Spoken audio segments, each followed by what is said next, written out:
स्वतन्त्रको जमाना आयो भने अनि स्वतन्त्र पनि पार्टी नभई हुँदैन है भनेर स्वतन्त्रहरूको पार्टी भनेर पार्टी भएपछि म पनि त स्वतन्त्रै हो नि, परतन्त्र छु र पराधीन छु र छैन नि त। म पनि स्वतन्त्र हो। कसैले देश बनाउँछ मभन्दा अर्कोले राम्रो देश बनाउँछ भने तर्सिनु पर्ने कि खुसी हुनुपर्ने? म वेलकम गर्छु, म आह्वान गर्छु, म आग्रह गर्छु, आउनुहोस्, राजनीति पार्टी बनाउनुहोस्, एक्लै लड्नुहोस्, यो लुकी छिपिकन ड्राफ्ट गरेर भित्रभित्र अँध्यारा कोठाका क्रियाकलाप बन्द गर्नुहोस्, त्यसको विरोध गर्नुहोस्, राष्ट्रियताको हितमा उभिनुहोस्। जो स्वतन्त्र रूपमा युवाहरू उम्मेदवार हुन्छु भन्छन्, कहीँ कहीँ जित्छन्, यसलाई एउटा अपवादको रूपमा लिनुपर्छ। तिमीहरू राजनीतिक कर्मीहरू भनेको नालायक हौ भनेर हामी जस्ता लायकहरू देश दुनियाँ बुझेका भनेर आएका साथीहरू अहिले त के भनेदेखि थोत्रो फालिएको राजतन्त्रको यसो उत्खनन गर्न पुगेका छन् नि त। स्वतन्त्रहरूको एउटा लहर आयो अनि युवा त अलिकति एम्बिसन युवामा हुनु अस्वाभाविक होइन क्या। युवामा अलिकति एम्बिसन छ। एम्बिसस युवाहरूले यस भलमा आएका माछा चाहिँ मैले समाउन सक्छु कि त। यो स्वतन्त्रहरूलाई पनि किन छरिन दिने? आफूसँग एउटा मिडिया छ, यताउता छ, मिडियाबाट चिनिएको पनि छ। यस भललाई छोपेर ठ्याक्क अब एम्बिसन कतिसम्म पुग्यो भने पुग्नु स्वाभाविक हो। कहिले कहिले त्यस्तो हुन्छ, तर अधिनायकवादमा प्रायः त्यस्तो हुन्छ, डेमोक्रेसीमा हुँदैन। जनताले विश्वास गरिरहने, माया गरिरहने, साथ दिइरहने, निष्क्रिय भए पनि साथ दिइरहने, योभन्दा राम्रो काम गर्ने अर्को आयो भने पनि त्यसलाई अस्वीकार गर्ने भन्ने कुरा हुँदैन जहिलेसुकै पनि। पोहोर परारसम्म 1 वर्ष अगाडिसम्म 2 वर्ष अगाडिसम्म मान्छेहरूको मुखमै के थियो भने युवाहरूले राजनीतिलाई घृणा गर्न थाले, युवाहरूको राजनीतिमा फ्रस्ट्रेसन छ आदि इत्यादि भन्ने। त्यो कुरा सत्य होइन। सम्माननीय विद्यादेवी भण्डारी राष्ट्रपति हुनुहुन्थ्यो, शेरबहादुर देउवाजीलाई प्रधानमन्त्री नियुक्त गर्नुभयो। किन गर्नुभयो त?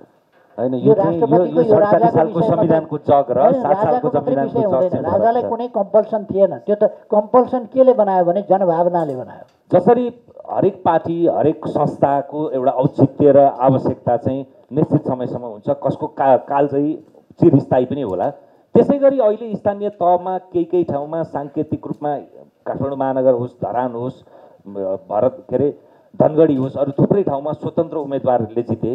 अझ अहिले त स्वतन्त्र राजनैतिक दलका रूपमा अर्का एकजना चर्चित पात्रले राजनैतिक दल नै खोलेका छन्। अरू थुप्रैतिर त्यसको लहर छ। कतै त्यो भेलले बाढीले यिनै एमाले कङ्ग्रेसहरू पनि त्यस्तै इतिहासमा खोज्नुपर्ने दिन आउने त होइन? यो गतिशील दुनियाँ हो। म जो स्वतन्त्र रूपमा युवाहरू उम्मेदवार हुन्छु भन्छन्, कहीँ कहीँ जित्छन्, यसलाई एउटा अपवादको रूपमा लिनुपर्छ। यसलाई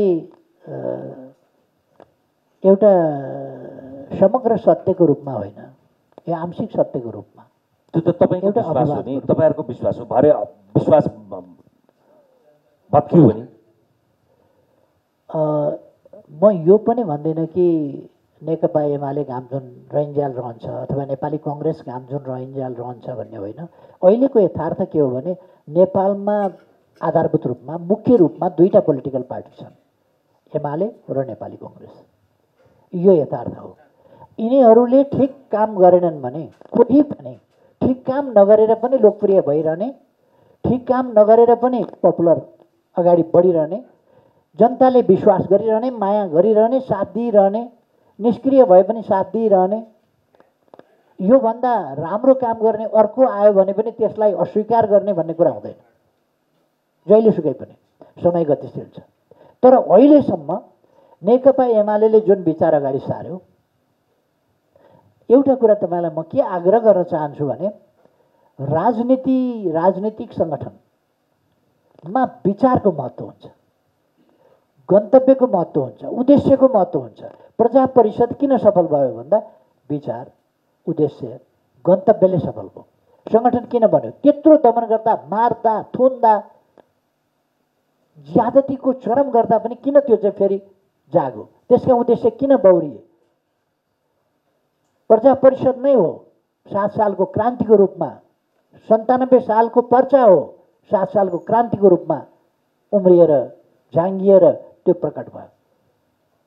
त्यसकारण विचार चाहिन्छ।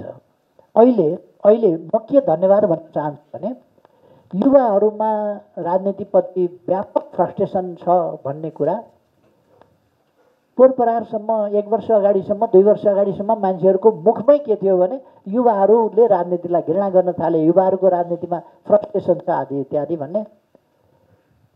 त्यो कुरा सत्य होइन। अझ युवाहरू कति भने पार्टीमा सङ्गठित हुन नपाएर सम्पर्कमा पनि छैनन् नि त। धेरै युवाहरू त सम्पर्कमै छैनन्।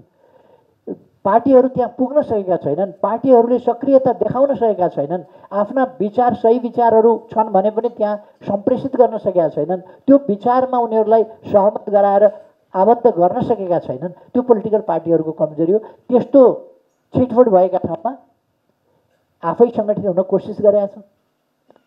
यो स्वाभाविक हो नि, डेमोक्रेसीमा युवाहरूमा राजनीतिप्रतिको त्यो आकर्षण छ भने ठिक छ। तपाईँले भन्नुभएको अब कुरा अब एउटा कुरा तपाईँलाई भनौँ, अलिकति समयमै 2-3 महिनामा एउटा कुरा त फेरि ठिक्रिन थाल्यो नि त। स्वतन्त्रको जमाना आयो भने अनि स्वतन्त्र पनि पार्टी नभई हुँदैन है भनेर स्वतन्त्रहरूको पार्टी भनेर पार्टी भएपछि म पनि त स्वतन्त्रै हो नि, परतन्त्र छु र पराधीन छु र छैन नि त। म पनि स्वतन्त्र हो। अब स्वतन्त्र हो भन्नेहरू दुईटा कुरा हो। स्वतन्त्रहरूले आफै फेरि के अरे पुनरावेदन गरिसकेका छन् भनेपछि पार्टी भनिसकेका छन्, यो खारेज हुनुपर्छ भनेर निर्वाचन आयोगमा भनिसकेका छन्। स्वतन्त्र अर्कै आयाम हो, तपाईँले सङ्केत गर्नुभएको राजनैतिक दल अर्कै आयाम हो। स्वतन्त्रको उभार होइन मुर्जाको छैन होला। होइन, तपाईँले चाहिँ के बुझ्नुहोस् भने नि, स्वतन्त्रहरूको एउटा लहर आयो अनि युवा त अलिकति एम्बिसन युवामा हुनु अस्वाभाविक होइन क्या। युवामा अलिकति एम्बिसन छ। एम्बिसस युवाहरूले यस भलमा आएका माछा चाहिँ मैले समाउन सक्छु कि त हो, यो चाहिँ सही तर्क हो भन्ने हिसाबले चाहिँ अनि यो स्वतन्त्रहरूलाई पनि किन छरिन दिने। आफूसँग एउटा मिडिया छ, यताउता छ, मिडियाबाट चिनिएको पनि छ। यस भललाई छोपेर ठ्याक्क अब एम्बिसन कतिसम्म पुग्यो भने पुग्नु स्वाभाविक हो। कहिले कहिले त्यस्तो हुन्छ, तर अधिनायकवादमा प्रायः त्यस्तो हुन्छ, डेमोक्रेसीमा हुँदैन। अधिनायकवादमा बाइफ्लोप पनि अनेक चिजहरू आउँछन्। बाइफ्लोप, म कसैलाई अपमान गर्न चाहन्न, कहीँ खेलाडी आउँछ, कहीँ कलाकार आउँछ, कहीँ के आउँछ, एकछिनका लागि आउँछ, तर त्यसले देशलाई ड्राइभ गर्छ त। विचार हुन्छ उसँग व्यवस्थित विचार हुन्छ, त्यो विचार बोक्ने सङ्गठन हुन्छ, त्यस सङ्गठनलाई गतिशील बनाउने शैली हुन्छ त्योसँग।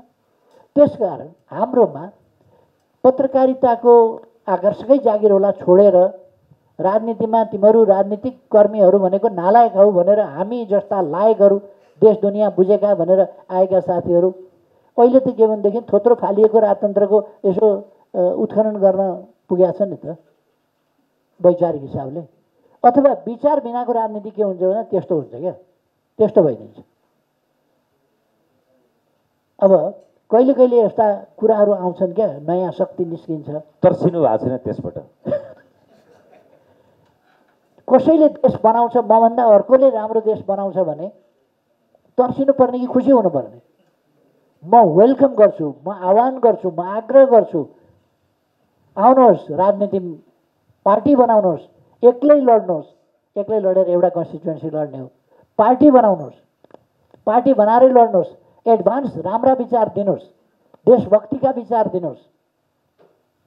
यो लुकी छिपिकन ड्राफ्ट गरेर भित्रभित्र अँध्यारा कोठाका क्रियाकलाप बन्द गर्नुहोस्, त्यसको विरोध गर्नुहोस्, राष्ट्रियताको हितमा उभिनुहोस्। तपाईँ आफैमा इतिहासमा अध्यात्ममा आफ्नो विधा त छँदैछ, त्यसबाहेक अरू थुप्रै कुरामा तपाईँ जुन व्यस्ततामा, जुन रस्साकसीमा र जस्तो अवस्थामा हुनुहुन्छ त्यसका बावजुद पनि तपाईँले चाहिँ सायद तपाईँका लागि त्यो 48 घन्टा हुन्छ होला एउटा दिनमा, अरूका लागि 24 घन्टा हुन्छ भने तपाईँको त्यो ती पक्ष र पाटाहरूको त्यो अध्ययन र सिङ्गावलोकन हेर्दाखेरि आज जुन दिनमा हामीले संवाद गरिरहेका छौँ, राजनैतिक इतिहासका दृष्टिकोणले 1997 असार 9 गतेको यो दिन पर्सा दिवस कतिको महत्त्वपूर्ण दिन हो? त्यो महत्त्वलाई हामीले त्यही रूपमा बुझ्न सकेका छौँ कि छैनौँ? सबभन्दा पहिले त म महेश्वर शर्माज्यू, अरविन्द रिमालज्यूलाई हामीले सम्मान गरेका छौँ। म फेरि एकपल्ट सम्मान व्यक्त गर्न चाहन्छु। र उहाँहरूप्रति अत्यन्तै गहिरो र हार्दिक आभार व्यक्त गर्न चाहन्छु। उहाँहरूले हामीलाई नेपाली समाज अगाडि बढाउन मार्गदर्शन गर्नेहरूमध्येका व्यक्तिहरू उहाँहरू पनि हुनुहुन्छ र आज उहाँहरू हाम्रो सामु हुनुहुन्छ। यो हाम्रा निम्ति खुसीको कुरा हो र गर्वको कुरा हो। म उहाँहरूलाई नमन गर्न चाहन्छु।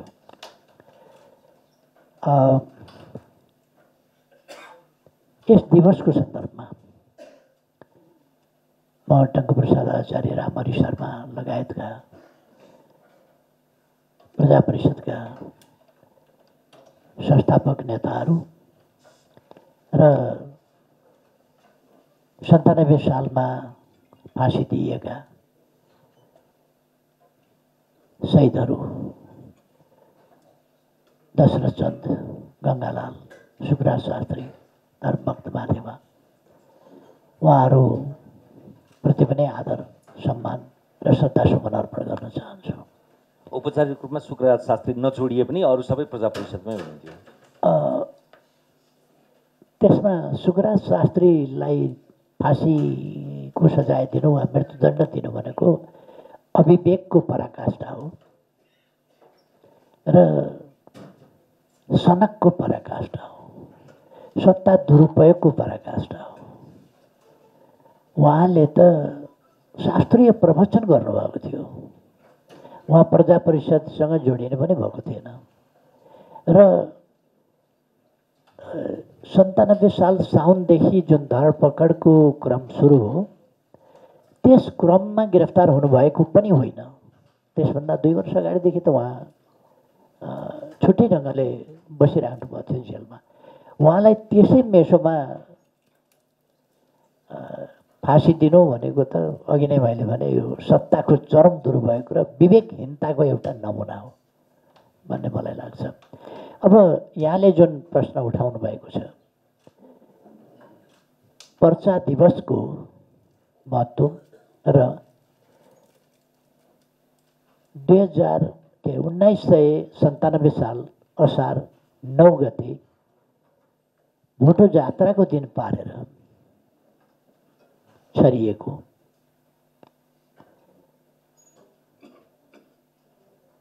र टङ्कप्रसाद आचार्यद्वारा हस्तलिखित जुन पर्चा हो त्यो अघि पछिका अभिव्यक्तिहरू त्यसरी सङ्गठित राजनीतिक उद्देश्यसहित, समाज परिवर्तनका उद्देश्यसहित त्यसरी प्रकट भएका थिएनन्। जुन कुरा पहिलो पर्चाको यदि हामीले पहिलो प्याराग्राफ मात्रै हेऱ्यौँ भने पनि पहिलो प्याराग्राफमा त्यसमा राणाहरूको क्रूर पन्जाबाट प्रजाहरूलाई मुक्त गर्ने कुरो पहिलो छ। दोस्रो, राम्रो शिक्षा दीक्षाद्वारा नागरिकहरूलाई सबल बनाउँदै आर्थिक उन्नति गर्ने कुरा छ र तेस्रो चाहिँ देशको स्वाभिमानलाई माथि उठाउने, युग युगान्तसम्म नेपालको गौरव विश्वमा फैलाउने र नेपाललाई एउटा सम्मानित राष्ट्र बनाउने, यी कुराहरू नै उल्लेख भएका छन्। र मैले यद्यपि यो प्रसङ्ग जोडिरहनु त आवश्यक थिएन, तर पनि आज नेकपा एमाले समृद्ध नेपाल, सुखी नेपाली भनेर जुन कुरा अगाडि सारेको छ, राष्ट्रियताको सवालमा, सुशासनको सवालमा, समृद्धिको सवालमा र विकासको सवालमा र समृद्ध नेपाल, सुखी नेपालीको जुन राष्ट्रिय आकाङ्क्षालाई अगाडि सारेको छ, यो कुराको बीजारोपण त्यतिबेरै भएको। त्यही पहिलो पर्चामा तपाईँले हेर्नुभयो भने यसको पहिलो प्याराग्राफमै म दर्शकलाई पढेर पनि सुनाउँछु। पहिलो पर्चाको पहिलो प्याराग्राफमै राणा वर्ग हो, तिमीहरूलाई थाहा होला कि नेपाल प्रजा परिषद भन्ने संस्था नेपाली प्रजालाई तिमीहरूले क्रूर पन्जाबाट आजाद या स्वतन्त्र गराई शुद्ध ज्ञानको शिक्षा दीक्षा, आफ्नो जातिको मान सम्मान, धन र धर्मको उपार्जन र उन्नतिद्वारा संसारका सभ्य जातिहरूमध्ये एक गराई आफ्नो देशको गौरव हजारौँ वर्षसम्म दिशा दिशामा गुन्जिने गराउने उद्देश्यले यो नेपाल प्रजा परिषद खुलेको। बस यसले नेपाल प्रजा परिषद खुल्नुको उद्देश्य यो कुनै लडबाजी होइन, यो कुनै सामान्य असन्तुष्टि, विरोध वा आक्रोश होइन, यो कुनै सत्ताधारी वर्गहरूका बीचको सत्ता सङ्घर्ष होइन। यो राष्ट्रका हितहरूलाई सर्वोपरि राखेर, राष्ट्रका हितहरूलाई सार्थक बनाइ छोड्ने, सफल बनाइ छोड्ने उद्देश्यका साथ मूल उद्देश्यहरू संक्षिप्तमा किटानी गरेर यति व्यवस्थित ढङ्गले म हाम्रा अग्रजहरूप्रति गर्व गर्न चाहन्छु कि यति व्यवस्थित ढङ्गले यति छोटोमा आफ्ना उद्देश्यहरू त्यो पनि हस्तलिखित त्यस्तो समयमा त्यो समयमा यसरी प्रकट गर्नुभएको छ, जसले गर्दा नेपाली समाजले गन्तव्य के हो भन्ने बुझ्ने मौका पायो। त्यही प्रश्न नि, जस्तो अब तपाईँ 2 पटकसम्म प्रधानमन्त्री भइसक्नुभयो, पार्टी अध्यक्ष हुनुहुन्छ, सरकारमा आज अर्कै पार्टी होला, तर यसलाई गहिरो गरी आत्मसात त तपाईँहरूले पहिलेदेखि गर्नुभएको छ नि। त्यसैले यो दिवसलाई अनुमोदन गर्न, त्यसो भए उहाँको काम जसले मान्छ भनिरहँदा यसलाई औपचारिक अनुमोदन गर्न त केहीले रोक्दैन त थियो होला। प्रश्न के हो भने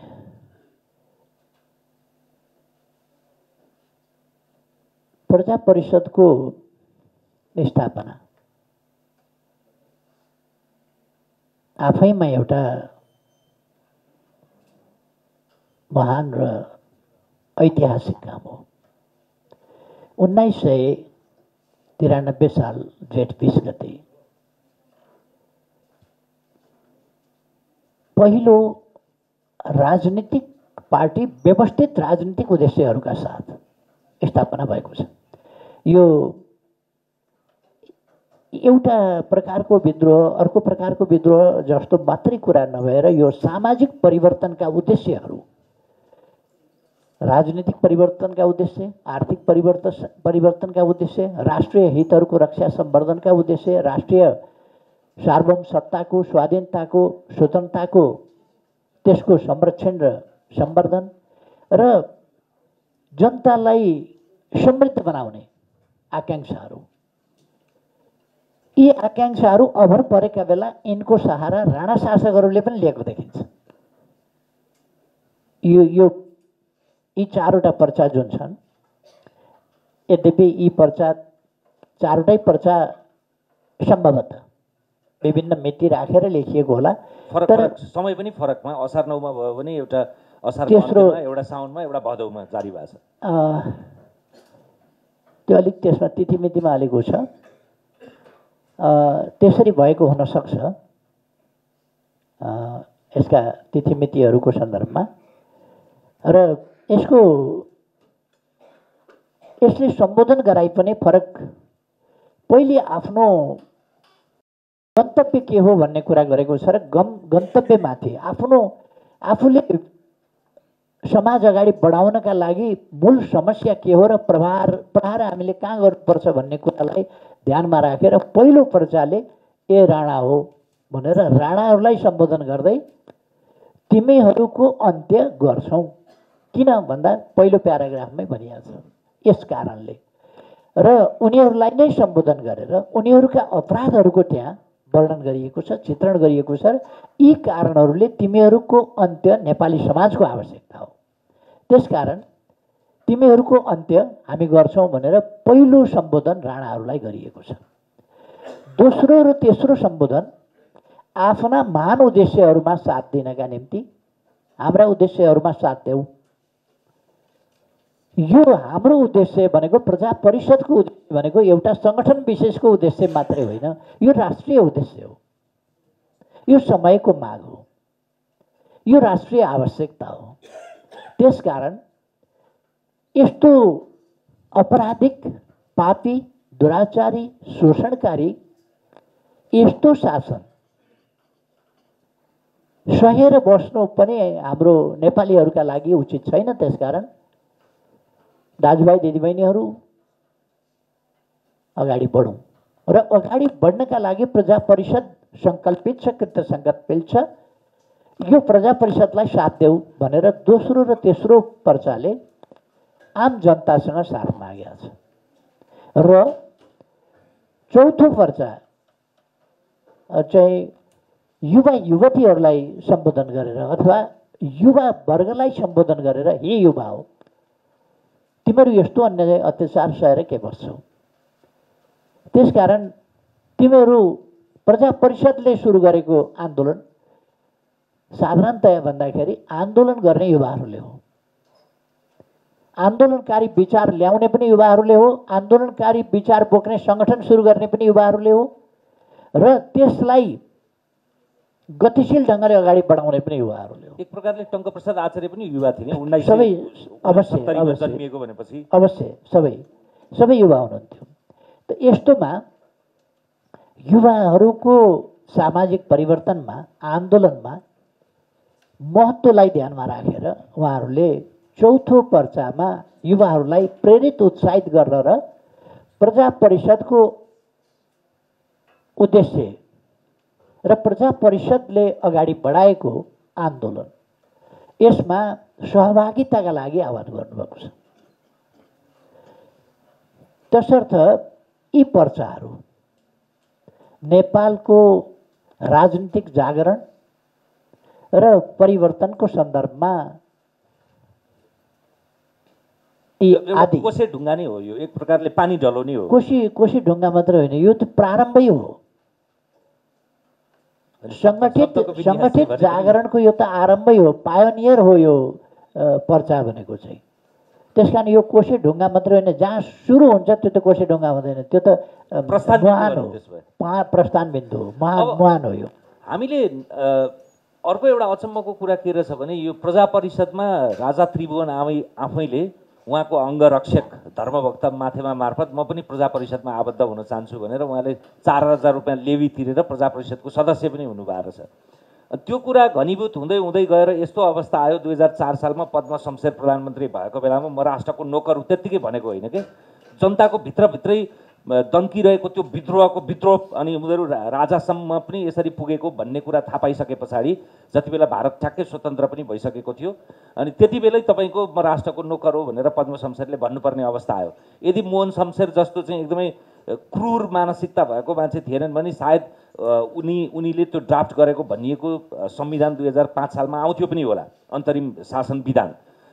तर तपाईँको 2007 सालको परिवर्तनलाई चाहिँ त्यहाँ टङ्कप्रसाद आचार्य पनि छैन, प्रजा परिषद पनि छैन, केही पनि छैन, राणा राजा र तपाईँको तत्कालीन नेपाली कङ्ग्रेस बिचको सम्झौता भनेर हामीले व्याख्या गर्छौँ। किन यति निष्ठुर भएको त इतिहासप्रति? पहिलो कुरा त मैले एक दुईवटा कुरामा यहाँ अलिकति स्पष्ट पार्नु पर्छ जस्तो लाग्यो। धर्मभक्त मातेमा राजा त्रिभुवनको अङ्गरक्षक होइन, उहाँको व्यायाम भन्नु टिचर हो, अङ्गरक्षक होइन र व्यायाम सिकाउने एउटा प्रशिक्षक, व्यायाम प्रशिक्षक हो। अर्को कुरा राणा र राजाहरूका बिचको द्वन्द्व, शक्ति सङ्घर्ष यो त्रिभुवनको समयमा आएर सुरु भएको होइन। यो कोत पर्वको लगत्तै पछिदेखि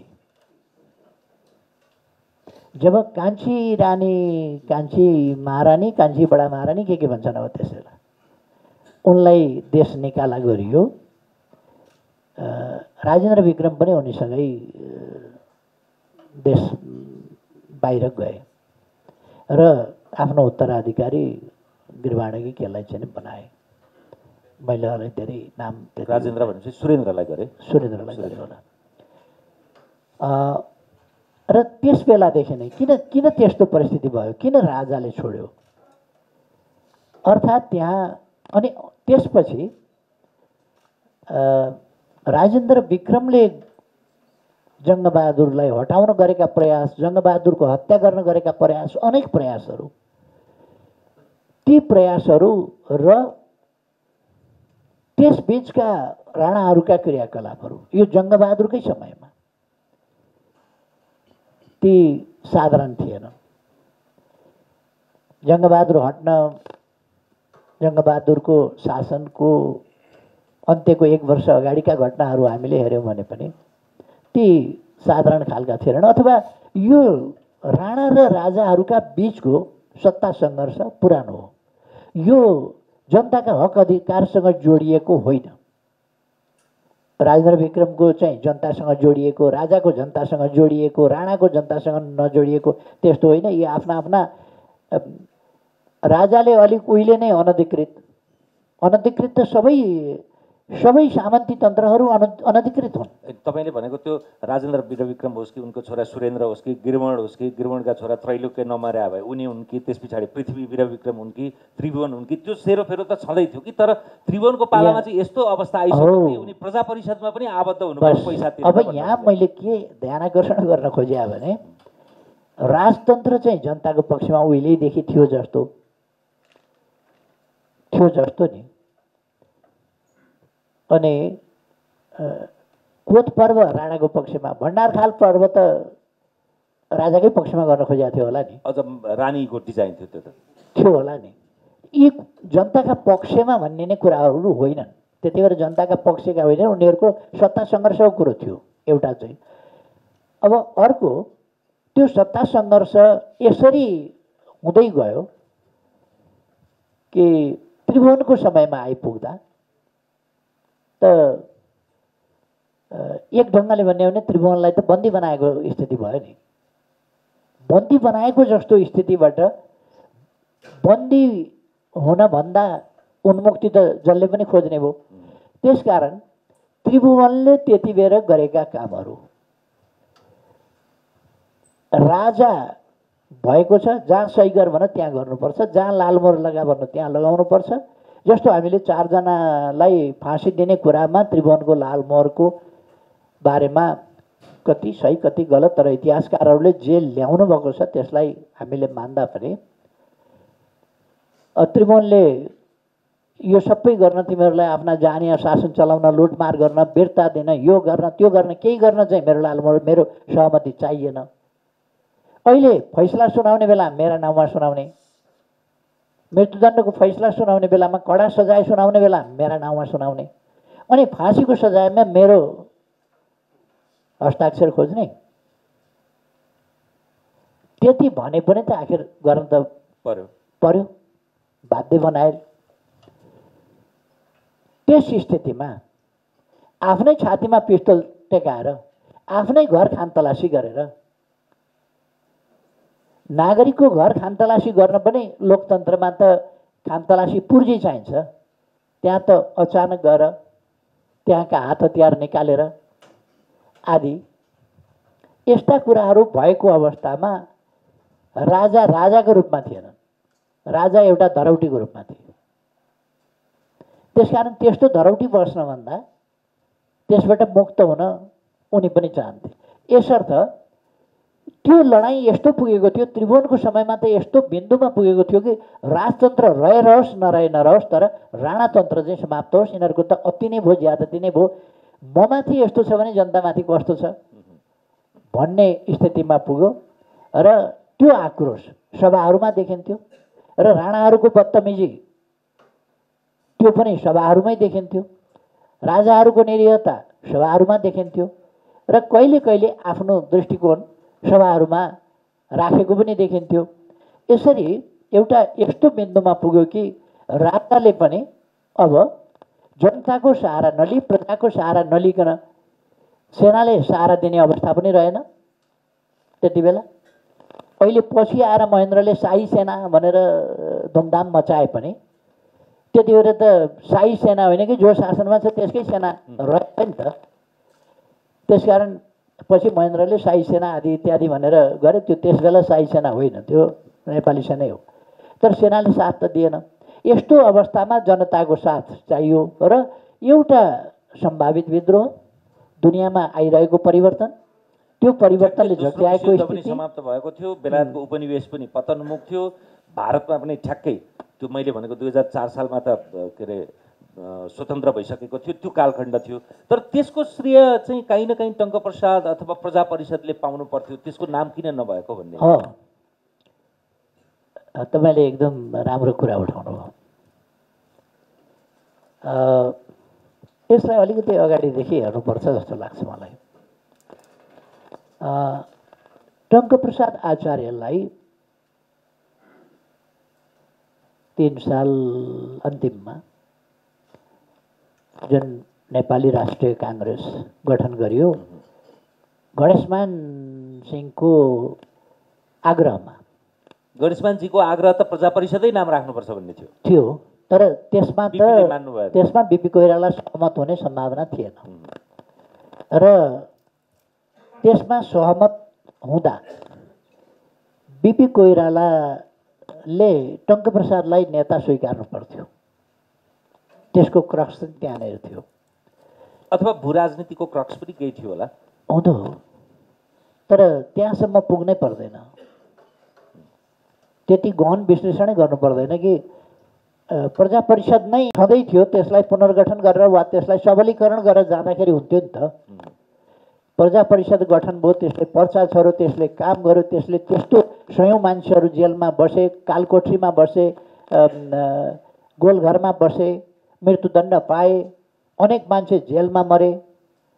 पिट्दा पिट्दै त्यो जेल तोडेर भाग्न खोज्ने बन्दीहरूको नाम बताउँदाखेरि एकजना के पहिले ब्राह्मण पछि जात च्युत गरेर पोडे बनाइएका टङ्कप्रसाद आफ्नै पनि त टङ्कप्रसादलाई मोहन शमशेरले त यसलाई घटुवा गरेर यसलाई फाँसी दिनुपर्छ भनेको थियो नि। थियो त्यो त चन्द्र शमशेरका सन्तानहरूको त त्यो जोडै थियो कि किन मिल्दैन भन्ने, र राजगुरुहरूको पनि त्यसमा जोड थियो। शास्त्रका कुरा उनीहरू के गर्थे भने ब्राह्मणलाई पो फाँसी दिन नहुने त, ब्राह्मणबाट यसलाई अछुत बनाइदेऊ न, अनि त फाँसी त मजाले दिए भइगयो, झुन्ड्याए भयो। किन अछुत भइसकेपछि त सिद्धि हो नि। राजाका हातमा जात छ, जात दिने नदिने कायम राख्ने वा जात सिद्ध्याइदिने राजाका हातमा छ भने टङ्कप्रसाद रामहरिहरूको पहिले जात खतम गरिदेऊ, ब्राह्मणबाट उनीहरूलाई हटाइदेऊ। ब्राह्मणबाट हटाइदिइसकेपछि त फाँसी दिए हुन्छ भन्ने उनीहरूको थियो। र त्यो सजायको सन्दर्भमा पनि मतभेद त हामी देख्छौँ नै, अनेक मतभेद देख्छौँ। यहाँ म के भन्नु खोज्दै थिएँ भने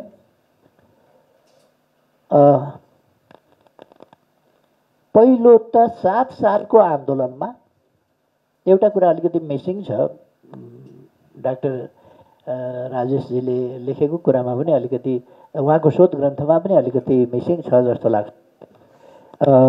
मैले बिर्सेको पनि हुनसक्छ है। तर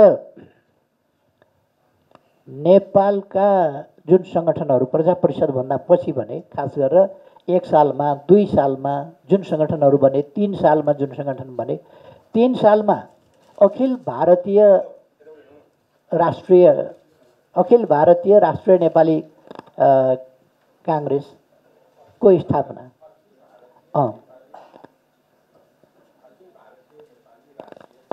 काङ्ग्रेस अखिल भारतीय नेपाली राष्ट्रिय काङ्ग्रेस यो गठनको समय होस्। त्यस बेला त त्यहाँ गोपाल प्रसाद रिमालहरूले, केदारमान व्यथितहरूले, साहना साधना प्रधानहरूले विभिन्न प्रकारका सङ्गठनहरू बनाएका थिए र गङ्गालाल श्रेष्ठ, सायद हलवाई गङ्गालाल श्रेष्ठ भनेको उहाँ नै होला, यहाँहरूलाई थाहा होला। गङ्गालाल श्रेष्ठ हलवाई भन्ने अर्को गङ्गालाल, शहीद भन्दा होइन, अर्को गङ्गालाल, उहाँले लाल कम्युनिस्ट पार्टी स्थापना गर्नुभएको थियो। र यहाँको पुस्तकमा काफी चर्चा छ जस्तो लाग्छ मलाई। उनीहरूको आन्दोलनमा लाल कम्युनिस्टहरू र गङ्गालाल श्रेष्ठ नेतृत्वको कम्युनिस्ट पार्टीका लाल कम्युनिस्टहरू र पुष्पलाल नेतृत्वको कम्युनिस्ट पार्टीका सदस्यहरू, यिनीहरूको कम्युनिस्टहरूको आन्दोलनमा सहभागिता सायद उहाँको पुस्तकमा अलिक चर्चा छ जस्तो लाग्छ मलाई। यी कुराहरूको पनि पछि अलिकति मिसिङ छ। अर्को, प्रजा परिषदको तर्फबाट गणेशमानजी किन त्यहाँ हुनुभयो भने उहाँ जेल फोडेर भागेर त्यहाँ पुग्नुभएको हुनाले, कलकत्ता पुग्नुभएको हुनाले उहाँको संलग्नता भयो। र त्यो संलग्नता चाहिँ एउटा राजनीतिक पार्टी, प्रजा परिषद कति फराकिलो छ भने नि, एउटा राजनीतिक पार्टी खुल्दैछ भने त्यहाँ आफ्नो प्रतिनिधि पनि जाओस् न त भनेर गणेश मानजीलाई तपाईँ सहभागी हुनुहोस् भनेको छ। तर इतिहासमा मूल्याङ्कन गर्दा त गणेश मानको संलग्नता पनि कङ्ग्रेसको हैसियतमा भन्ने मात्रै गरेका छौँ हामीले। त्यो त अन्यायपूर्ण छ, टेढोमेढो छ। काङ्ग्रेसी इतिहासलाई काङ्ग्रेसीकरण गरिहाल्छ। इतिहास चाहिँ तथ्यमा आधारित हुनुपर्ने अलिकति फरक खालको छ त्यो।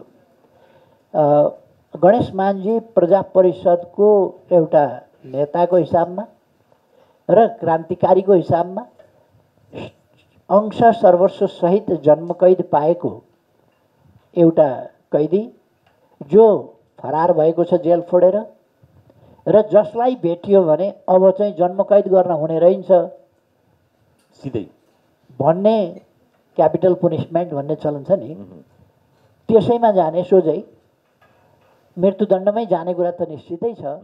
त्यस्तो व्यक्तिको उपस्थिति त त्यो अधिवेशनको कुनै गरिमा थियो भने टङ्कप्रसाद के अरे उसको गणेशमान सिंहको उपस्थिति थियो।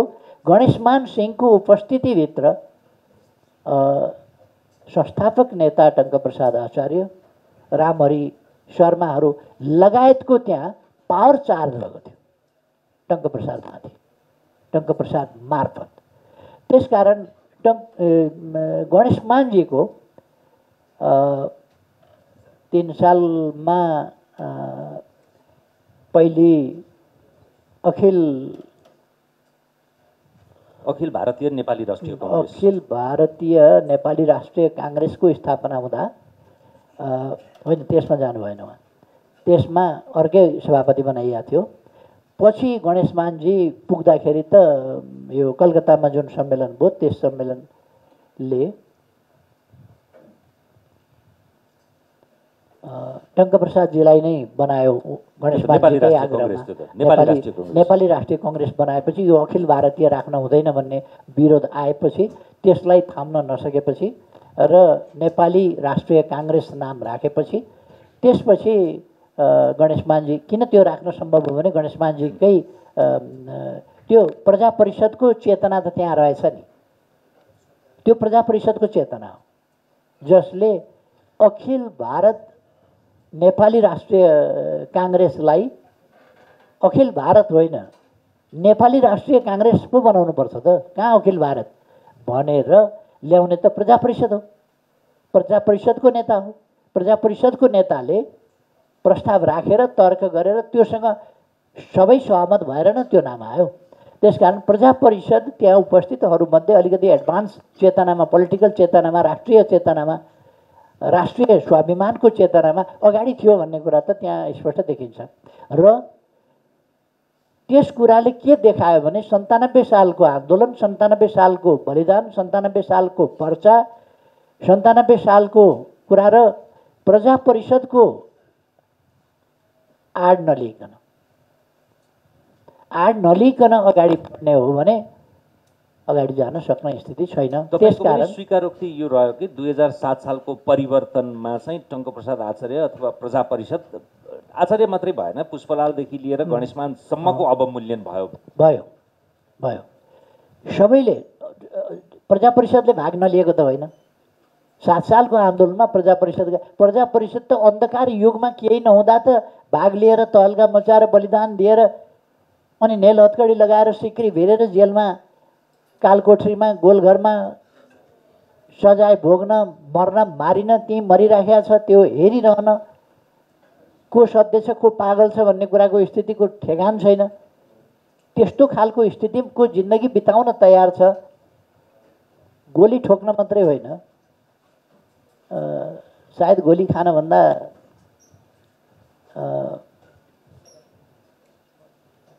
बाँचेर त हेर बाँच्न कति कठिन छ भनेको सायद त्यस्तै होला। जेलको जिन्दगीलाई हेरेर भनेको होला, कालकोठीको जिन्दगीलाई हेरेर भनेको होला, सायद गोलघरको जिन्दगीलाई हेरेर भनेको होला। र त्यस्तो आन्दोलन गरेको प्रजा परिषद सरिक भएन भन्ने कुरा होइन। त्यसै आन्दोलनसँग सम्बन्धित गङ्गालाल संस्थापक मध्येकै हुँ, उहाँको भाइ पुष्पलाल त्यो सबै आन्दोलनसँग कलिलै उमेरदेखि 15 वर्षकै उमेरदेखि पनि उहाँ त ती सबै आन्दोलनसँग सरिक हुनुहुन्छ, प्रत्यक्षदर्शी हुनुहुन्छ, सहभागिता छ। पीडा छ, भोगाइ छ। दाजुले फाँसी खाए होला, तर त्यो पारिवारिक जुन दर्दको, जुन पीडाको, जुन कठिनाइको स्थिति छ, त्यो सबै देखेर र सचेत ढङ्गले समाज परिवर्तनका प्रयासहरूलाई प्रजा परिषदले कसरी अगाडि बढाएको छ भन्ने कुरालाई देखेर पुष्पलाल पनि आउनुभएको छ, लाल कम्युनिस्टका नेता आउनुभएको छ, अरू व्यक्तिहरू आउनुभएको छ, केदारमान व्यतीत अरू आउनुभएको छ, गोपाल प्रसाद रिमालहरू आउनुभएको छ, अरू कविहरू आउनुभएको छ, थुप्रै आउनुभएको छ। तर उहाँहरू सबैको 7 सालको आन्दोलनमा भन्ने हो भने जब आन्दोलनका निम्ति एउटा बाह्य वातावरण, बाह्य सहयोग र समर्थनको परिस्थिति देखा पर्यो, त्यसपछि त्यसको ओनरसिप चाहिँ एकल ओनरसिप लिन कोसिस भयो। 3 सालमा राष्ट्रिय काङ्ग्रेस बन्दा प्रजा परिषदको जुन प्रशंसा बिपी कोइरालाको प्रस्तावमा गरिएको थियो, 97 सालको बलिदानको, त्यसपछिका योद्धाहरूको, अग्रजहरूको बलिदानको जुन मुक्तकण्ठले प्रशंसा गरिएको थियो र नेपाली कङ्ग्रेस आज, नेपाली राष्ट्रिय कङ्ग्रेस जुन स्थापना हुँदैछ, त्यो त्यसकै निरन्तरता हो, त्यसकै प्रतिफल हो, त्यसकै उपज हो है। त्यही चेतनाको बत्ती, त्यही चिराग बोकेर हामी अगाडि बढेका हौँ भन्ने कुरा त राष्ट्रिय काङ्ग्रेसको स्थापना हुँदा भनिएको थियो र टक्करप्रसाद आचार्यजीलाई सभापति बनाइएको थियो र काम चलाउनका लागि बिपी कोइरालालाई दिएको थियो। अर्थात् त्यति बेलासम्मको मानसिकता के थियो भने डिफेन्सका लागि पनि सभापति, प्रचारका लागि पनि सभापति, विचारका लागि पनि सभापति टङ्कप्रसादलाई बनाउनुपर्छ। अब यो प्रश्न जस्तो अब तर के भने यहाँनिर, तर 7 सालको आन्दोलनमा सहभागिताका लागि जुन सबैलाई सङ्गठित गर्नु पर्थ्यो, सबैसँग सहकारी गर्नु पर्थ्यो, त्यही कुरा भएन, नम्बर 1। नम्बर 2, 7 सालको आन्दोलन सफल भइसकेपछि जुन श्रेय अरूलाई पनि दिनु पर्थ्यो, टङ्कप्रसाद आचार्यजीलाई दिनु पर्थ्यो, रामहरिजीलाई दिनु पर्थ्यो, अरूलाई दिनु पर्थ्यो, त्यो कुरा भएन। यसको अर्को पाटो, जसरी कङ्ग्रेसलाई तपाईँले प्रश्न गर्नुभयो नि, त्यही प्रश्न तपाईँले सार्वजनिक रूपमै भन्ने गर्नुभएको छ। हाम्रो करिब जननी पार्टी जस्तै हो प्रजा परिषद, त्यसबाटै बनेको हो। 2008 सालमा त जति बेला मातृका प्रसाद कोइराला आफै प्रजा परिषदमा हुन्थ्यो, आफ्नै नेता भएको पार्टीलाई प्रतिबन्ध लगाइदिनुभयो, कम्युनिस्ट पार्टीलाई। त्यस पछाडि प्रजा परिषद र तपाईँहरू मिलेर जनताको जातीय जनतान्त्रिक संयुक्त मोर्चा नेपाल बनाउनु भयो। तर प्रकारान्तरले अहिले आएर फेरि के गरिदिनु भयो, त्यो प्रजा परिषदलाई फेरि एमालेमा गापिदिनु भयो। त्यो त इतिहास नै नामेट पारिदिनु भयो। त्यसबाटै सुरु भएको भनेर त्यसलाई स्रोतको पनि दाबी गर्ने, अनि आज फेरि हामीले भनेर एमाले भित्र प्रजा परिषदलाई मिसाइदिनु भयो। यो त विरोधाभास भयो नि त।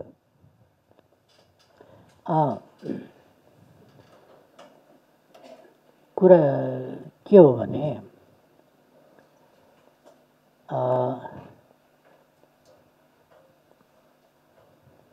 अहिलेको, पहिले एउटा कुरा चाहिँ स्पष्ट गरिहालौँ, अघि सुशीलजीले पनि बोल्ने क्रममा राख्नुभयो, यहाँ जातीय मोर्चा, जातीय प्रजातान्त्रिक मोर्चा भन्ने शब्द भनेको, यो जातीय भनेको त्यति बेला हाम्रो आन्दोलनमा बङ्गाल र बङ्गाली भाषाको, हाम्रो नेपालको राजनीतिमा निकै प्रभाव थियो। नेपाली भाषामा राष्ट्रियलाई जातीय भनिन्छ। सबै उनीहरूको कामकाज जातीय भन्ने कुराबाट हुन्छ, जातीय भन्छ बङ्गालीमा।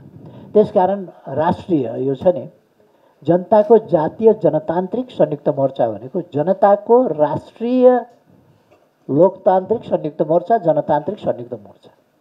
यो जातीय भन्ने शब्द चाहिँ राष्ट्रिय। मेरो प्रश्न अनपेक्षित लागेर तपाईँले विषयान्तर गरे होइन? त्यस्तो होइन। यो कुरा मैले फेरि एकपल्ट स्मरण गर्न चाहेँ। यो नेपालमा चाहिँ बिचमा पहिचानको राजनीतिका नाउँमा थुप्रै यताउता लान खोजियो। त्यस्ता शक्तिहरूले, व्यक्तिहरूले वा त्यो विचारका सम्भागहरूले यस्तो कुरालाई पनि आधार बनाउन खोज्छन् या दुरुपयोग गर्न खोज्छन्। यस्तो कुरालाई यो संकीर्णताको कुरो होइन, यो संकीर्णताको कुरो होइन भन्ने कुरो जेलमा परेका राजबन्दीहरूका बिचमा कहिले कहिले के भने जातका कुराले ठक्क हुने, त्यस्तो कुराहरूलाई पनि त्यति बेला अलिकति आलोचना गरिएको छ। यो जातका कुरामा ठाकठुक गर्न हुँदैन है। यो जात भनेको केही पनि होइन भनेर, जात केही पनि होइन भन्ने कुरा त राणाहरूले नै टङ्कप्रसाद रामहरिजीहरूलाई जब जात काटेर कपाल मुडेर सुँगुरका पाठा झुन्डाएर टुँडिखेलमा घुमाएर जुन तमासा गरे, त्यसपछि यो जातपात त्यसै दिन सिद्धियो नेपालमा। गरेको छ आन्दोलन, समाज परिवर्तनको कुरा गरेको छ। यहाँ जातको कुरा कहाँबाट आएर जातपात भनेर चाहिँ कपाल मुड्ने? अर्थात् यो चाहिँ एउटा यस्तो हत्खण्डा रहेछ जातपात भन्ने कुरा कि यो राजनीतिको अस्त्र रहेछ, मान्छेलाई होच्याउने, अपमान गर्ने, हेला होचो गर्ने विषय रहेछ भन्ने कुरा त आयो नि। त्यस कारण मैले फेरि दोहोऱ्याएको कुरा के हो भने यो जातीय भन्ने कुरालाई कसैले दुरुपयोग गर्न खोज्छन् आजको सन्दर्भमा पनि, जुन कुरा हामी सतर्क हुनुपर्छ, सजग हुनुपर्छ। अब तपाईँले जुन भन्नुभयो नि प्रजा परिषदलाई अरूले सम्मान गर्दैनन् त म भन्दिनँ, तर म चाहिँ कम सम्मान कसैभन्दा कम सम्मान चाहिँ गर्दिनँ, अधिक सम्मान गर्छु। अस्तित्वै नामेड भयो, अब कसरी सम्मान भन्ने? यही अलिकति तपाईँलाई यहाँ अलिकति पत्रकारिता लाग्यो जस्तो लाग्यो मलाई। म पत्रकारकै हैसियतमा छु नि। अब कुरा के हो भने यो प्रजा परिषद नामले बाँच्ने कि उद्देश्यले बाँच्ने? एकपल्ट कार्ल मार्क्सले पेरिस कम्युन जब 72 दिनपछि ध्वस्त भयो, त्यसपछि भने पेरिस कम्युन ध्वस्त हुन सक्छ, तर पेरिस कम्युनका उद्देश्यहरू फेरि फेरि बौरिरहनेछन्, फेरि फेरि बाँचिरहनेछन्। म के भन्छु तपाईँलाई भने प्रजा परिषदका उद्देश्यहरू अमर छन्, अजर छन्, ती बाँचिरहन्छन्। उद्देश्य बाँच्ने बचाउने कुरा हो, कसो गर्दाखेरि उद्देश्य बाँच्ने बचाउने कुरा भन्ने कुरा हो।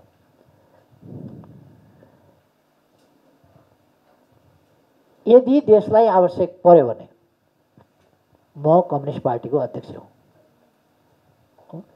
देशलाई आवश्यक पर्छ भने उद्देश्यहरू जीवित राखेर उद्देश्यहरूलाई सफल बनाएर उद्देश्यहरूलाई सफल बनाउनका लागि कम्युनिस्ट पार्टीको पनि नाम परिवर्तन गर्न सकिन्छ, छोड्न सकिन्छ।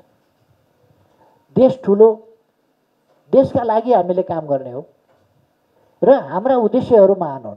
समृद्ध नेपाल, सुखी नेपाली। प्रजा परिषदले त्यही शब्द भनेन, तर त्यही सार तत्त्व मैले पहिलो प्याराग्राफ भने, पहिलो पर्चाको पहिलो प्याराग्राफ, त्यसमा उद्देश्यहरू छन्। ती उद्देश्य त्यहाँ म भन्दैछु, ती उद्देश्य बोक्ने कसले? प्रजा परिषद एक ढङ्गले 97 सालपछि यस्तो दमन भयो, केहीको हत्या, केही जेलमा, त्यो त अकल्पनीय दमन भयो, जसले गर्दाखेरि प्रजा परिषद झन्डै झन्डै समाप्तिको स्थितिमा गयो।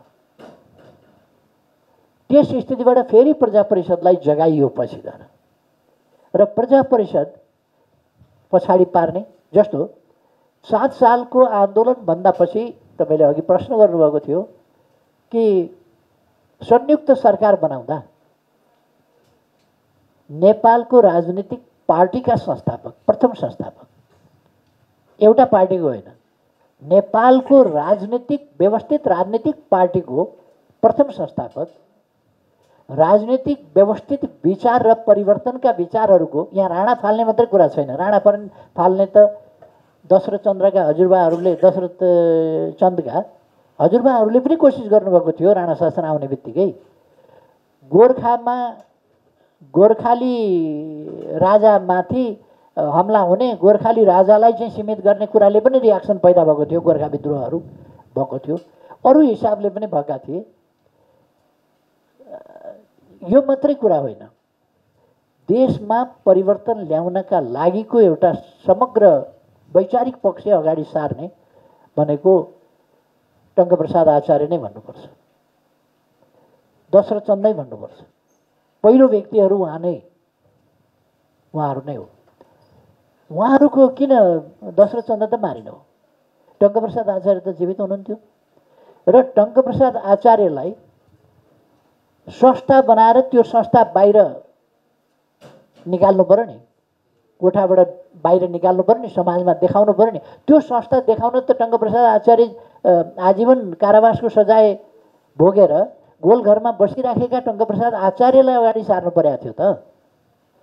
भने शासन चलाउने बेलामा किन गरिएन, किन उहाँलाई अगाडि सारिएन, किन उहाँलाई देखाइएन?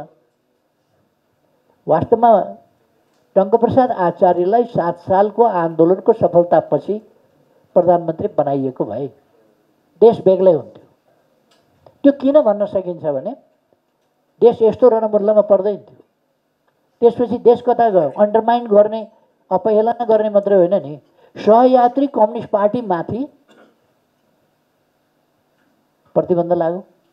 कति बेर भन्दा नेपाली कङ्ग्रेसका सभापति मातृका प्रसाद कोइराला प्रधानमन्त्री हुने बित्तिकै कम्युनिस्ट पार्टीमाथि प्रतिबन्ध लाग्यो र कङ्ग्रेसको शासन ढलेपछि बीचको अन्यल समाप्त भएर टङ्कप्रसाद आचार्य प्रधानमन्त्री भएपछि टङ्कप्रसाद आचार्यको त 2013 सालमा 13 महिना प्रधानमन्त्री हुँदाखेरि उहाँले तपाईँको राष्ट्र ब्याङ्कको स्थापनादेखि लिएर निजामती ऐनको निर्माणदेखि लिएर कयौँ ऐतिहासिक काम भएर छन्। यस कुराले मैले के भनेको भने टङ्कप्रसाद आचार्यलाई लिडरसिप दिइन्थ्यो भने पहिलो परिकल्पना, पहिलो प्रचारले, पहिलो संस्थापकले के परिकल्पना गरेको थियो त भन्ने कुरा यदि राजनीतिक कर्मीहरूको अलिकति फराकिलो मन र वस्तुवादी मन हुन्थ्यो भने आफ्ना स्वार्थ, आफ्नो अहङ्कार, आफ्नो पद, आफ्नो महत्त्वाकांक्षा भन्दा बढी देशप्रतिको जिम्मेवारी हुन्थ्यो भने टङ्कप्रसादलाई सोध्नु पर्थ्यो, तपाईँ सरकारको नेतृत्व गरिदिनुहुन्छ? त्यो पनि कुरा भएछ बनाइयो, त्रिभुवनलाई फिर्काइयो। त्रिभुवनले अन्तिम कालमा जस्तो खालको आफ्नै गतिको हितको लागि होला, तर त्रिभुवनले जुन प्रजा परिषदसँग मिलेर, जनतासँग मिलेर जान्छु भन्ने खालको जुन कबुल गरेर त्रिभुवनको 2007 साल फागुन 7 गतेको घोषणासम्म जुन सकारात्मक, अब त्यसभन्दा पछि त म खासै सकारात्मक देख्दिनँ त्रिभुवनको, 2007 साल फागुन 7 गतेको घोषणासम्म चाहिँ त्रिभुवनको सकारात्मकता रह्यो।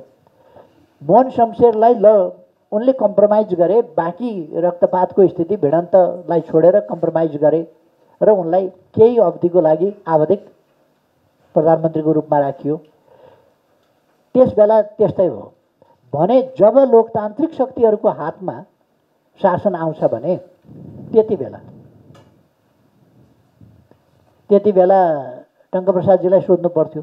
तर एउटा यथार्थ के हो भने त्रिभुवनका हातमा पनि मोहन शमशेरपछि प्रधानमन्त्री कसलाई बनाउने भन्ने कुरा त्रिभुवनकै हातमा पनि थिएन। फेरि पनि यथार्थ त्यो त्रिभुवनको हातमै पनि त्रिभुवनको हातमा थियो भन्नु होला कि भनेर त्रिभुवन मार्फत भन्न आँटेको थिएँ मैले, तपाईँले आफै स्वीकार। त्रिभुवनको आफ्नै हातमा थिएन र नेपालका राजनीतिक शक्तिहरूले स्पष्टताका साथ अडान लिएको भए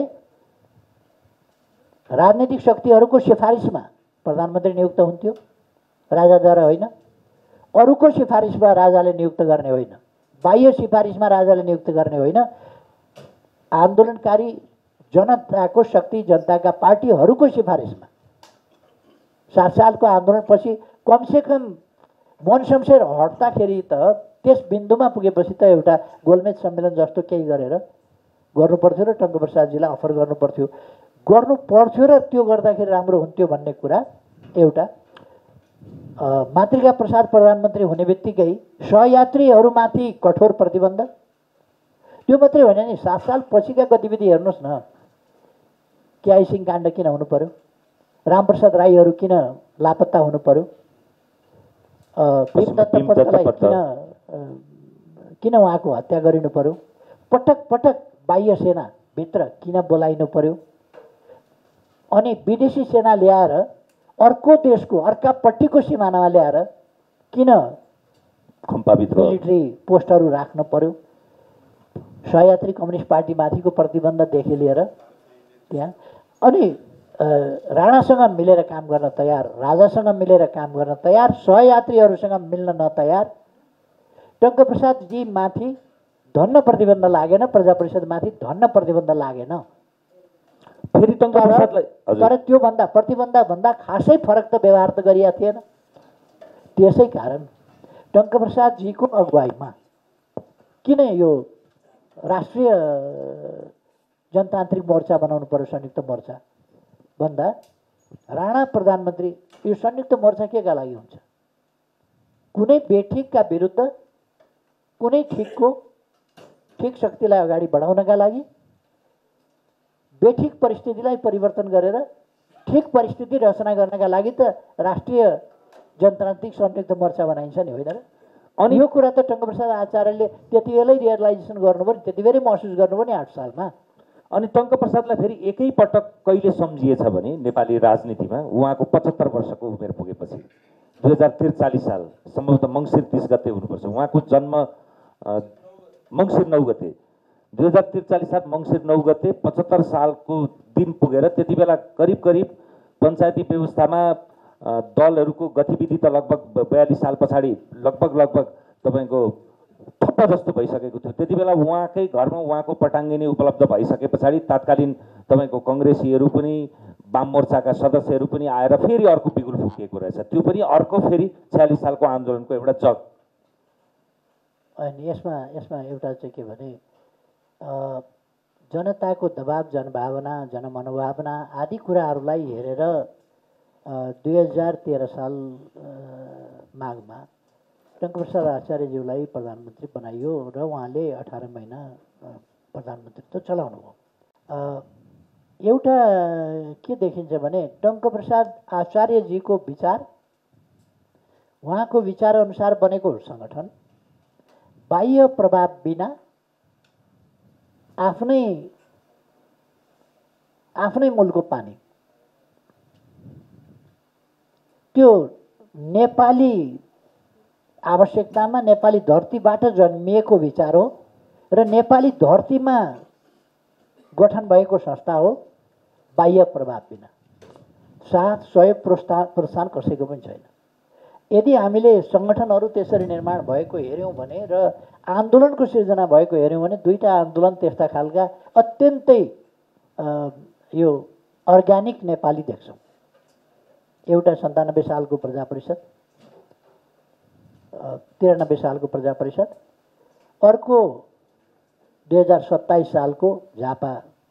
त्योभन्दा बिचमा अरू आन्दोलन पनि छ, जयतु संस्कृत पनि, जयतु संस्कृतम छ, त्यस्ता छन्। तर जयतु संस्कृतम खुदै के भने प्रजा परिषदकै प्रतिफल हो र जयतु संस्कृतम चाहिँ पछि त्यसले अलिकति सङ्गठित रूप लियो, तर त्यो खासै सङ्गठनभन्दा पनि एउटा मुभमेन्ट हो जयतु संस्कृतम। अब राजनीतिक उद्देश्यका साथ गन्तव्य तोकेर बनेका सङ्गठनहरूमा चाहिँ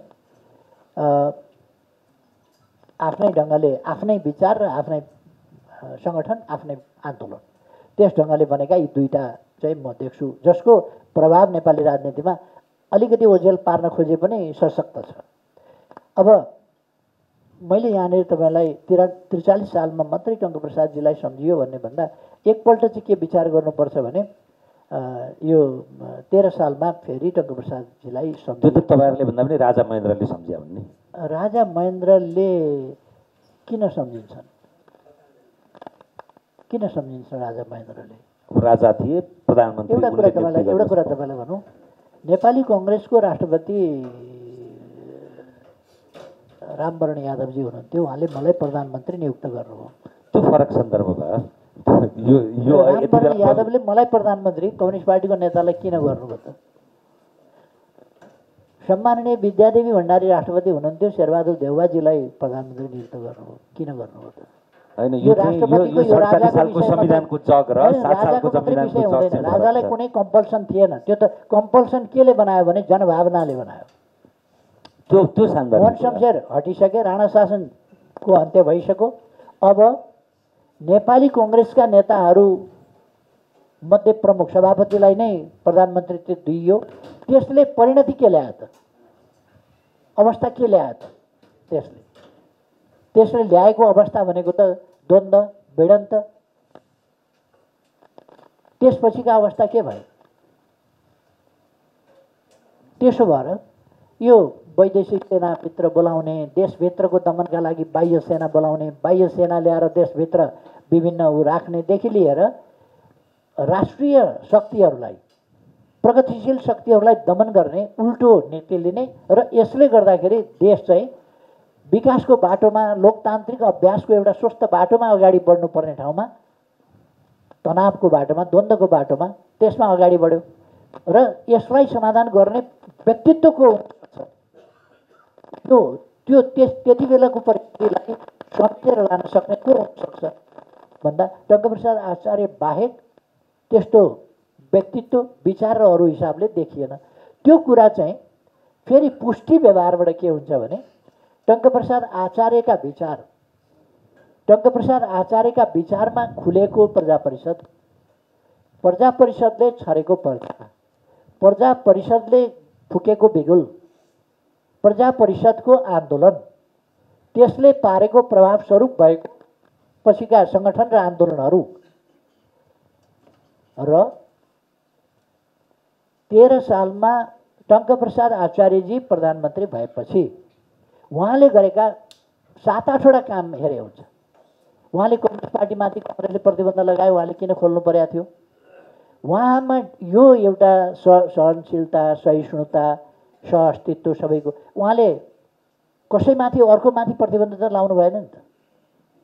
एउटाको पक्ष लिएर अर्कोलाई प्रतिबन्ध लाउनु भएन, प्रतिबन्ध खोल्नुभयो। त्यसो भएर कम्युनिस्ट पार्टीमाथिको आरोप के थियो भन्दा केआई सिंहका साथ दियो, केआई सिंहका आन्दोलनलाई, मुभमेन्टलाई साथ दियो।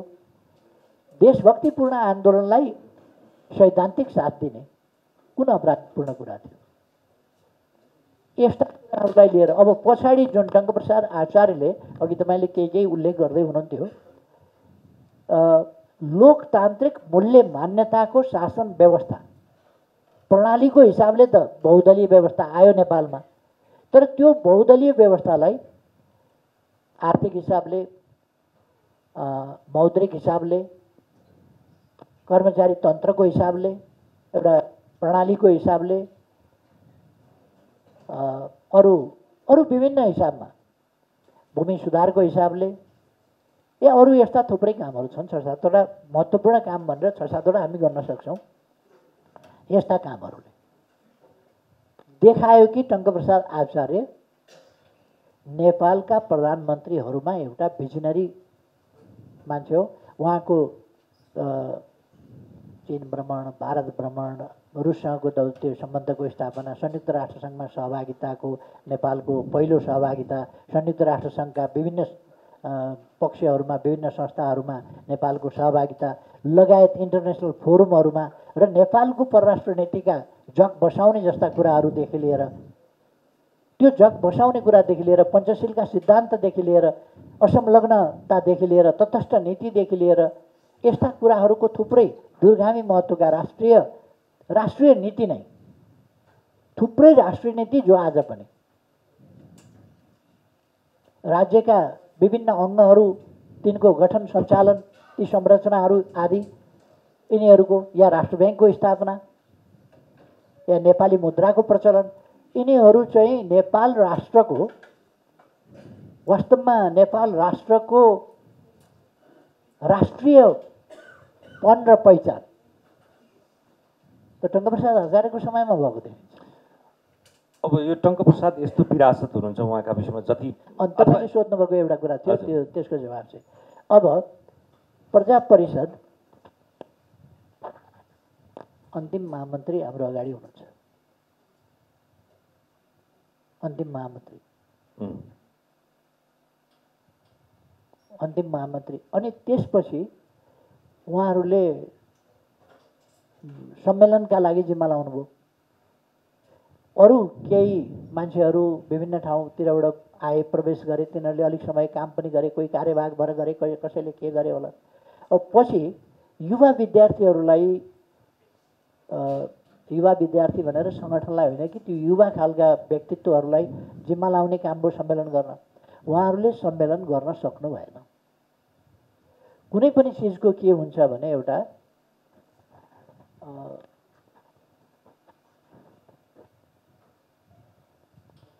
महाभारतमा एउटा प्रसङ्ग आउँछ, त्यस चिजले प्रत्यक्ष रूपमा गर्ने कामको, त्यसको प्रभावको आफ्नो ठाउँमा छ, तर प्रत्यक्ष रूपमा गर्ने कामको चाहिँ समय हुन्छ, अभिभारा हुन्छ कुनै पनि चिजको। त्यो अभिभाराको एउटा प्रसङ्ग महाभारतमा आउँछ। महाभारतको युद्ध सिद्धियो, यदुवंश मुसल हानाहान गरेर पुरुषहरू सिद्धिए। अनि त्यो महिलाहरूलाई अब जोगाउनु पऱ्यो, कहाँ लगेर राख्ने भन्दा हस्तिनापुरमा कमसेकम आफन्त छन्, त्यहाँ लगेर बुझाइदिउँ। बलराम हलो बोकेर निराश भएर हिँडे। त्यस्तो अवस्थामा कृष्ण र अर्जुनले द्वारकाका महिलाहरूलाई हस्तिनापुर पुर्याइदिने भनेर लिएर हिँडे। जङ्गलमा जाँदै गर्दाखेरि केही भिल्लहरूले अर्जुन कृष्णहरूमाथि हमला गरे, महिलाहरू खोसेर लानका लागि। अनि अर्जुनले गाण्डीव उठाउन खोजे, तर गाण्डीव चलेन, गाण्डीवले पार लगाएन। साधारण शिकार खेल्ने बिल्लाहरूले अर्जुनको गाण्डीवलाई पराजित गरेर अर्जुनलाई समातेर बाँधेर लडाइदिए। कृष्णको चक्र पनि कृष्णसँगै थियो, कृष्णलाई पनि बाँधेर लडाइदिए। अनि सबै यदुवंशी महिलाहरूलाई बिल्लाहरूले अपहरण गरेर लगे। अनि अर्जुनले कृष्णलाई सोध्छन्, हे कृष्ण, यो के भएको? चक्रधर कृष्ण यहाँ बाँधिएर लडिनु भएको छ, म गाण्डीवधारी अर्जुन पनि बाँधेर लडाइएको अवस्थामा छ। हाम्रा अगाडि हाम्रा प्रियजनहरू अपहरित भएका छन्। अनि कृष्णले त्यहाँ भन्नुहुन्छ, कुनै पनि कुराको प्रयोजन र अर्थ हुन्छ। प्रजा परिषदले यहाँनिर अझै त्यसलाई टुङ्ग्याइदिउँ, प्रयोजन र अर्थ हुन्छ। तिम्रो गाण्डीव महाभारत युद्धका लागि थियो, यहाँ तिम्रा केही महिलाहरू जोगाउनका लागि थिएन। मेरो चक्र बेग्लै प्रयोजनका लागि थियो, यसका लागि थिएन। यो प्रयोजन सिद्धियो, कृष्णको प्रयोजन सिद्धियो, अर्जुनको प्रयोजन सिद्धियो। त्यसकारण अब ती प्रभाव रहलान्, तर त्यो प्रयोजन जस्ता तस्तै रहँदैन। कुरा कस्तो हुन्छ भने प्रजा परिषदले अनन्तकालसम्म यो देशमा चेतनाको नयाँ ज्योति ल्यायो, नयाँ ज्योति छर्यो, त्यसलाई सङ्गठित रूप दियो, त्यसलाई आन्दोलनको रूप दियो, त्यसलाई अगाडि बढायो, परिवर्तन गर्ने कुरामा अहम भूमिका खेल्यो। यसको अर्थ घामजुन रहन्जियाल यस देशमा प्रजा परिषद नामकै संस्थाले नेतृत्व गर्छ भन्ने होइन। एउटा चिज एक युगका लागि एउटा अभिभारा बोकेर जन्मिन्छ र त्यो अभिभारा पुरा गरेपछि त्यो डिक्लाइन हुँदै जान्छ। अब त्यसो भएर प्रजा परिषद जब डिक्लाइन भयो, त्यसको इतिहास कहाँ गयो भन्दा हरायो भन्न हुँदैन। त्यो के रूपमा छ त आज? त्यसले पुनर्जन्म केमा पाएको छ भन्दा नेकपा एमालेको रूपमा छ, देशको प्रमुख पार्टीको रूपमा छ। एकछिन षड्यन्त्र जालजेल गरेर सत्ताबाट हटाइए पनि फेरि वैचारिक हिसाबले यस देशलाई नेतृत्व गर्ने कुरा, राष्ट्रियताको सवाल, सुशासनको सवाल, विकासको सवाल या अरू सवालहरू, जनताको सेवा गर्ने सवाल, ती उद्देश्यहरू, प्रजा परिषदले लिएका उद्देश्यहरू ती कहाँ छन् आज भन्दा तपाईँ नेकपा एमालेको घोषणापत्र हेर्नुहोस्। यो पर्चा हेर्नुहोस्, पत्रकार भयो भन्नु होला, त्यसैले मैले यो पर्चा हेर्नुहोस्। म तपाईँलाई आग्रह गर्छु, यो पर्चा हेर्नुहोस्, नेकपा एमालेको घोषणापत्र हेर्नुहोस्। अब हाम्रो कार्यक्रमको फर्मेट अनुसार अब हामी 3-4वटा प्रश्न लिन्छौँ। त्योभन्दा अगाडि तपाईँले प्रसङ्ग ल्याइ पनि हाल्नुभयो, समसामयिकताको विषय पनि छँदैछ। थुप्रै क्यामेराहरू छन् टेलिभिजनको, उहाँहरूलाई पनि हेडलाइन चाहिएको छ। जसरी घाम जुन रहेसम्म प्रजा परिषद रहँदैन भने जस्तै अस्तिको स्थानीय निकायको निर्वाचनको अङ्क गणितले एउटा सङ्केत देखिएको छ, रहेन नरहन सक्छ भन्ने जस्तै त्यो प्रश्न नि त्यसले आफ्नो महान काम अभिभारा पुरा गर्यो।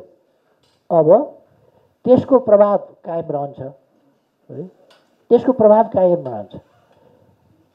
मैले तपाईँलाई उत्तर दिन उद्वेलित र सजिलो बनाउने नै प्रश्न गर्दैछु। यो सम्भवतः अन्तिम प्रश्न पछाडि म फ्लोरमा जान्छु।